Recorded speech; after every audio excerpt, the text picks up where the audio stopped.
think about the speech, I mean, I was definitely blown away, I'll be honest. But I think it's really hard to talk about his entire speech because I think there's a lot to unpack there. The guy definitely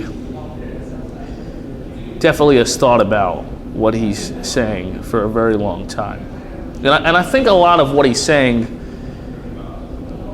it's not as complicated as I think people think it is. I just think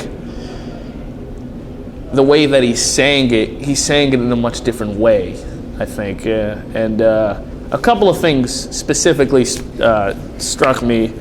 Number one, he talked about how God is vulnerable, which I thought was really interesting. That's definitely an interesting concept, and you don't get to hear about a lot, because from different religions and the way people talk about God, and I guess people like to throw out the word God. The way that he describes God in such an interesting and different way, I thought was fascinating, and I always like to hear a different perspective from where everybody else is saying one thing. And Manis Friedman definitely gave a different and more interesting perspective that I think I could live my life by much better. And I'll definitely look for. I'll definitely think about a lot of what he said, and I can definitely say I was very impressed. So, like in all years of yeshiva, you think? No, I mean, of course not. I mean, I don't remember this being said, and I think a lot of people in yeshiva, unfortunately, or a lot of people in the community don't have this insight or haven't thought about these concepts for very long. Although, I think I talked to Manis for a little bit, and a lot of people, they throw out different concepts that are like what he's saying. He explains a lot of those concepts that we talk about in yeshiva and stuff, but he actually explains them in terms that are understandable and that we can relate to as people.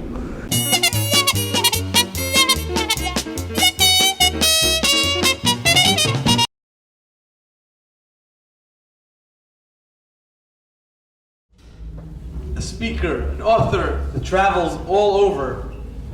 People want to hear what he has to say. And we are lucky enough here in Williamsburg that our Manis Friedman was here before and he's back again this evening to talk about Passover, Judaism, freedom, as you will hear in a moment. And we are really lucky that this is happening tonight, a few days before Pesach. In the Jewish calendar, today is the 11th day of Nisan, which marks the Rebbe's birthday. So it's really very appropriate that we get together today for some sort of a farbrengen. So when you have the wine, say l'chaim, and please, Rabbi Friedman, honor us with your wisdom.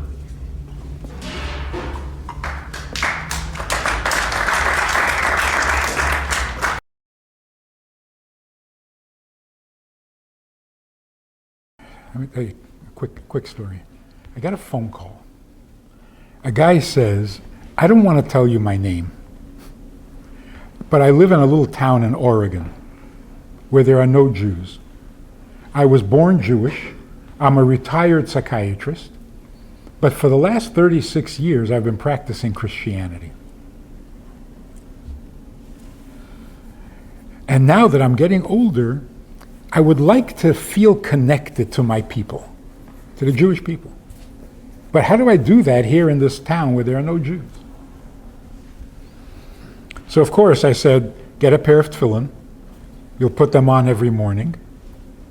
You'll feel connected. He says this weirdest thing. He says, oh, I can't do that. Every time I try to do something Jewish, I've had a bad experience. I didn't ask him to explain, but it is a little mysterious, right? Every time he tried to do something Jewish, he's had a bad experience. I can imagine what that is. He tried keeping kosher, he almost choked on it. He tried putting on tefillin, almost strangled himself with, I don't know. So I said, nobody is Jewish because it's been a good experience. If you do what God needs from a Jew, you feel like a Jew. If you do what God needs from a non-Jew, you feel like a non-Jew. He says, God needs? I never heard that before.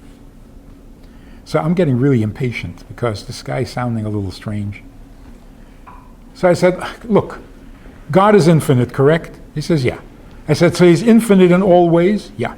He's infinitely strong? Yeah. He's infinitely wise? Yes. He's infinitely patient? Yes. So I said, so he must also be infinitely vulnerable. He's infinite. So the guy laughs. He says, wait a minute, God is vulnerable? God is almighty. So he's a retired psychiatrist. So I said, doctor, are you suggesting that vulnerability is a weakness? He got totally flustered.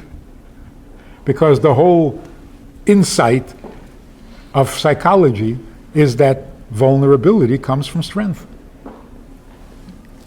He hangs up the phone. A couple of days later, he calls back. He says, hi, I don't want to give you my name, but I'm the guy from Oregon. Where do I get tefillin? I said, why all of a sudden? I figured I'd give him a hard time. So, why all of a sudden? He says, well, I cannot accept the Christian message. I said, after 36 years?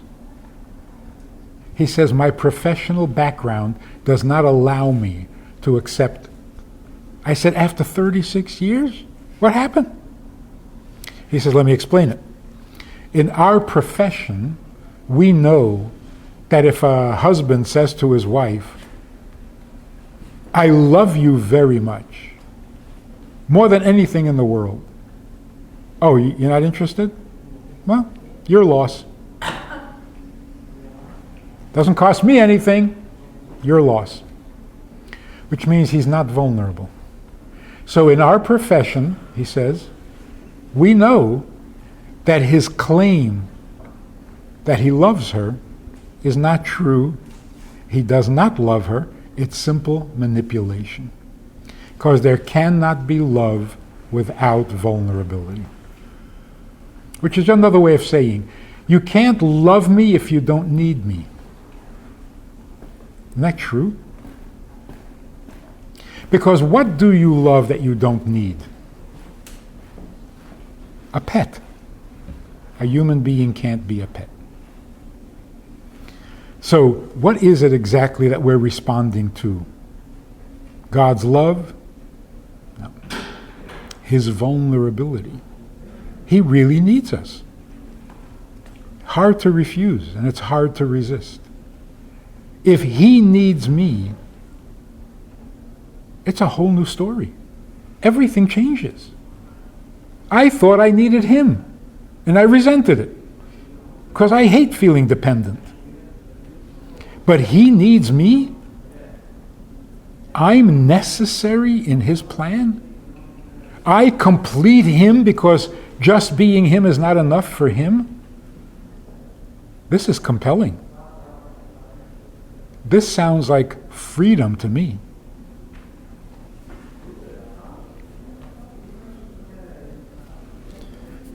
Why do we have to resort to, you better behave yourself or you're going to go to hell?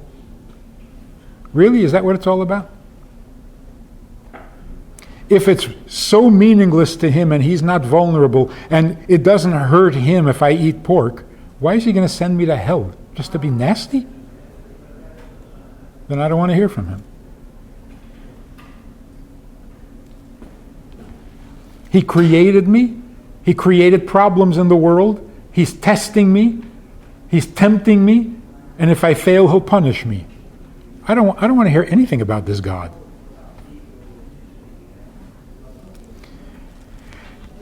But if he makes himself vulnerable, and he really needs me, and what I do makes a difference to him, I'm listening. Tell me more. So this 12-year-old girl in Israel got it into her head that God was angry at her, and she's depressed. Father calls me and says, "Can you talk to her?" He puts her on the phone. I don't know them. I said to this 12-year-old girl, "God is angry at you?" She says, "Yeah." I said, "I'm so jealous." She says, "What?" She had gone to rabbis, to doctors, to psychiatrists. Nothing helped. I said, "I'm so jealous. Because you're 12 years old and you can get God angry? When did you become so important?" Her problem disappeared. We've got things really distorted. If God is angry at you, don't you hear the compliment? The creator of the universe is angry at you? You mean he noticed you? He noticed what you did? What you did bothers him? How did you get to be so important? So whether God loves you or hates you or is angry at you, don't you hear his vulnerability? How can I get him angry if he's not vulnerable?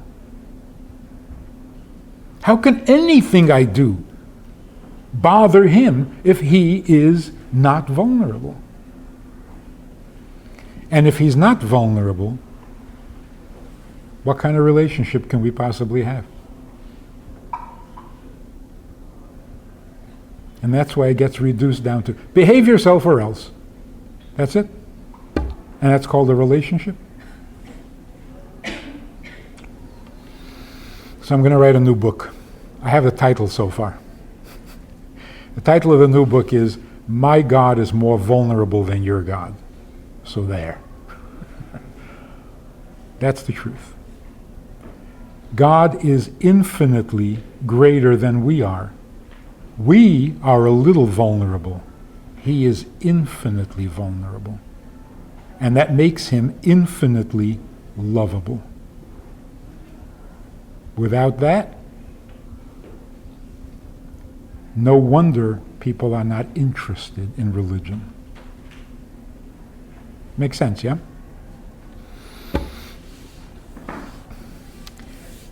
So when you sit down to eat the matzah and it's really tasteless, perfect. It's designed to be tasteless. It's designed for you not to need it. It's purely for him.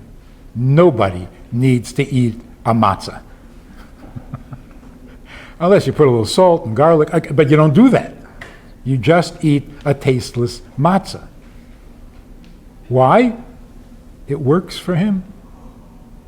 So at least on Pesach, I'll do whatever works for him. I'll even drink 4 cups of that horrible wine. And then I'm free, because I ate what I don't like and I drank what I hate. See how free I am? Nothing can stop me now. I'll even swallow that bitter stuff. Anyway, no further questions? Yes. What's the alternative to "I love you"? I mean, how do you express that? You are who I love. Yes. Yeah. I don't need love when I get married. Because if I need love, I'm not ready to get married. I still need my mommy. If you really need love, go home to your mother. You're ready to get married because you don't need love. You got it, or you're never going to get it, but this doesn't make a difference. You're done with that. You don't need love from your spouse. You need your spouse's love. Very different. Like you don't need love from your child. That's really disturbed. You need love from a kid. You need therapy. You don't need love from your children, but you desperately want your children's love. Why? Because they're your children. Why do you need love from your spouse? Didn't get enough from your mother? You need love from your spouse because this is my spouse. Like Tevye in Fiddler on the Roof. Tevye asks Golda, remember? No? Nobody remembers? Tevye asks his wife, "Do you love me?" And she sings the song about laundry and dishes and cooking. What she's telling him, am I giving you my love? Is that what you're asking? I gave myself to you. For 25 years, I am yours. And all you think about is love? Grow up. That's the real. It's not, I want love from you. I want your love, not anybody else's, because nobody else is mine. From you, your love is important. In fact, because I am married to you, every hair on your head is precious to me. Not because I'm into hair, but because it's your hair. So what should you say? Not I love you. You. You I love. Because of who you are, not because love is important. Your love. Otherwise, I don't need love. Same thing with God. I want God's love, not because I want to be loved, but because I want Him. There's a mitzvah to love your fellow Jew. See how important love is? No. See how important Jews are? Jews are so important that you ought to love them. You don't love them, they're still important. So love them tomorrow. The brother you hate is more important than the dog you love. Is that a shock? Love doesn't make importance. Love is the feeling for those things that are important. But we worship love. The idol of America is love. It's Christian. But we're not Christians. So instead of saying, I love God, you say, God I love. You are my God. That's why I'm into you.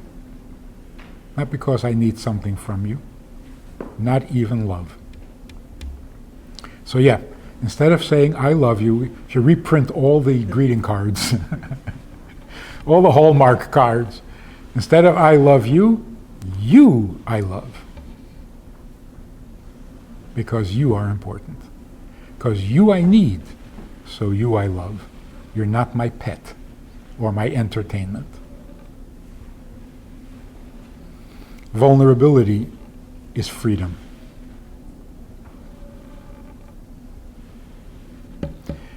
Have a great Yontif. Enjoy your Seder. Offer some new insights when you're sitting there with your family. And let's get free. Because once you're free, you can change the world. And that's what it's all for. To make the world godly. Thanks for listening. I've got a book. And now, a word from our sponsor. We got a new book. It's about a month old, called Joy of Intimacy. And it basically presents this whole idea in the context of marriage, which of course you can apply to God also. So if you want to pick up a book on your way out, you'll have something to read in your spare time. Thanks again.